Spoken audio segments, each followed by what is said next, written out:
Então, você precisa gerar o problema para depois aparecer voluntariamente com uma solução. O governo é uma espécie de incendiário que depois de gerar o problema, aparece voluntariamente como bombeiro, dizendo assim, bom, agora que temos aqui um incêndio, eu preciso de uns cobrezinhos de vocês aí para resolver o problema. É assim que funciona, esse é o truque do negócio. Quer dizer, o governo manda matar o pai e a mãe, depois pede clemência alegando que é órfão. É essa a estratégia que se usa. O que eles estão fazendo é o seguinte, como é que você faz para aumentar o tamanho do Estado? Vamos pensar como se nós fôssemos socialistas querendo implementar aqui o socialismo. Então eu tenho aí uma economia produtiva, gente que trabalha, eu tenho que tirar o dinheiro do bolso deles. Mas eles, obviamente que eles são submissos, porque afinal de contas eu sou o poder, eles não são. Eu posso fazer muito, eu posso editar uma medida provisória no calar no apagar das luzes do ano, como foi feita com essa 323, eu posso fazer aumentos escondidos de impostos, eu posso fazer uma porção de coisas sorrateiras. Mas eu preciso de uma certa legitimidade mesmo assim, quer dizer, eu preciso mostrar alguma razão para a população para fazer isso. Olha, então o que eu tenho que fazer? Qual é a estratégia fundamental que você e eu usaríamos caso estivéssemos no lugar deles? Nós temos que criar a ideia de que todo mundo na sociedade é inimigo de todo mundo. Porque se todo mundo é o mundo, então tem que ter alguém que faça uma espécie de arbitragem dessas inimizades. Essas inimizades têm que ser arbitradas por alguém, e esse alguém é o Estado. Então, como é que eu faço isso? Eu crio, por exemplo, um incentivo absolutamente sem cabimento a todas as reivindicações de minorias. Eu crio a ideia de que os pretos são inimigos dos brancos, ou o contrário. Eu crio a ideia de que os homens e as mulheres são inimigos. Imagine, o planeta Terra tem 7 bilhões de habitantes. Se não fosse. Claro que não tem 14 bilhões de homens e mulheres que geraram 7 bilhões, porque alguns são irmãos, né?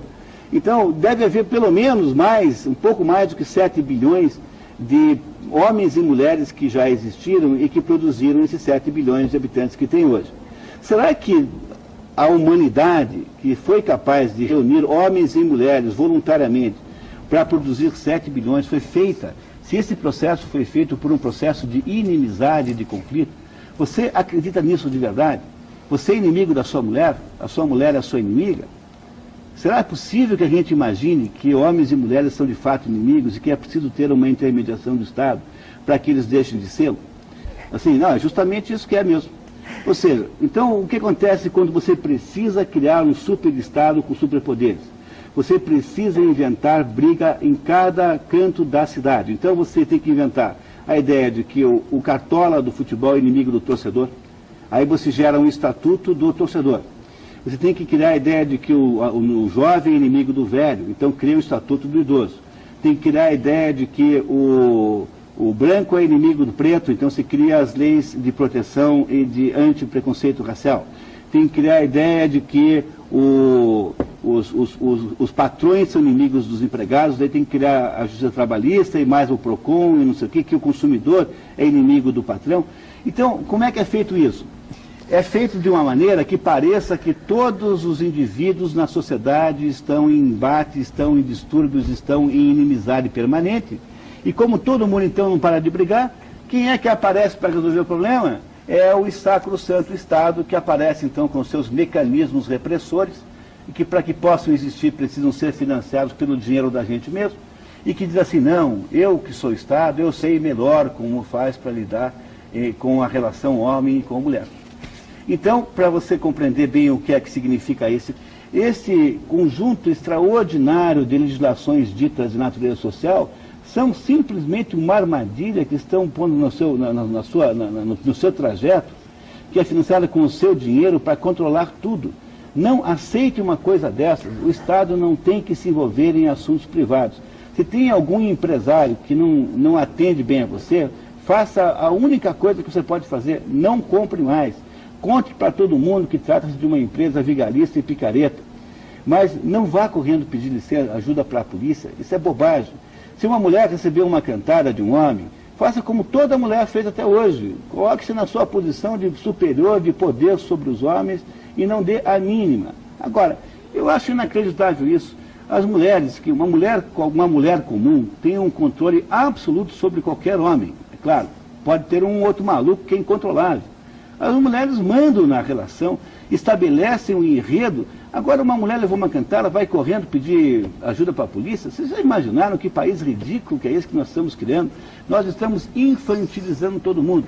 Como é que você infantiliza todo mundo? Você cria a ideia maluca de que todo mundo é inimigo de todo mundo, e aí traz o Estado plenipotenciário que agora, em vez de produzir produtos físicos, em vez de andar na economia, fica tentando controlar o que nós falamos, o que nós dizemos, a nossa alma, o nosso espírito, o nosso coração. Vocês acham que isso é pouco totalitarismo?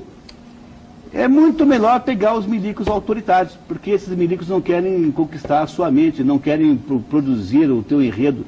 Eles não querem que você veja o filme X ou Y, mas eles não querem que você pense de outro jeito. Essa situação que nós vivemos hoje é de um totalitarismo típico daquilo que Orwell escreveu em 1984. É uma espécie de Big Brother que sabe tudo o que você diz, sabe tudo o que você lê, tudo que você escreve. Daqui a pouquinho está o governo olhando a internet com o direito de entrar no mérito das suas mensagens, e essa gente então fica controlando você com o seu próprio dinheiro. Esse é o problema fundamental que nós precisávamos, contra o qual nós tínhamos que nos rebelar um pouco, pelo menos a gente tinha que ficar chateado com isso. Agora, a pior situação de todas é a gente entrar nessa história como ingenuamente, ainda achando muito bonito que tem a lei disso, daquilo, o estatuto daquilo, o estatuto do outro. Imagine se tem cabimento uma coisa dessa. Pense um minuto que você vai perceber que não tem sentido, nem tem cabimento. Mas pense, tá? Saia um pouquinho da hipnose coletiva e comece a perguntar assim, será que isso está certo? Faça a mesma coisa que você pode estar fazendo comigo agora, com o conjunto das regras que estão hoje aí atuando para criar a sociedade do jeito que ela é.